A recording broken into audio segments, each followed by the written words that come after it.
অনেক দিন আগে এক দূর দেশে ছিল এক গরিব ছেলে, নাম আলাদিন।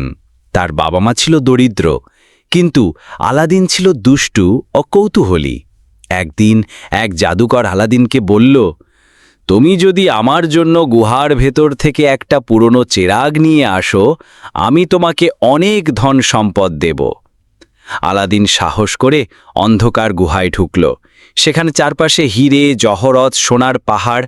কিন্তু আলাদিনের নজর গেল এক পুরনো ধুলো মাখা চেরাকে। সে চেরাকটা তুলে নিল, কিন্তু জাদুকর প্রতারণা করে তাকে গুহার ভেতর আটকে রেখে চলে গেল। আলাদিন দুঃখে কাঁদতে কাঁদতে চেরাকটা ঘষতে লাগল।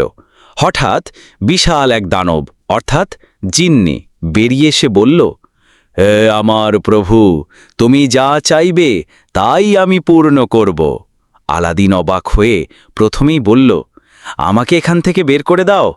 মুহূর্তেই জাদুর মতো সে তার বাড়ির উঠোনে এসে পড়ল। সেদিন থেকে আলাদিন চেরাকের জিন্নেকে দিয়ে নানা রকম ভালো কাজ করতে লাগল। তার মা আর সে ভালো খাবার খেল, সুন্দর পোশাক পরল। পরে আলাদিন রাজকন্যাকে বিয়ে করার স্বপ্ন দেখতে লাগল।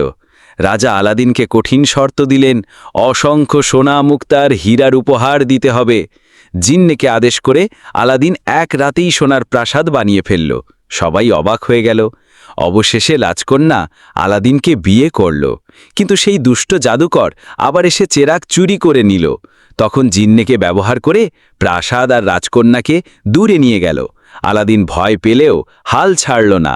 নিজের বুদ্ধি আর সাহস দিয়ে সে চেরাগ আবার ফেরত পেল। শেষে জাদুকর শাস্তি পেল, আর আলাদিন রাজকন্যাকে নিয়ে সুখে শান্তিতে রাজত্ব করতে লাগল।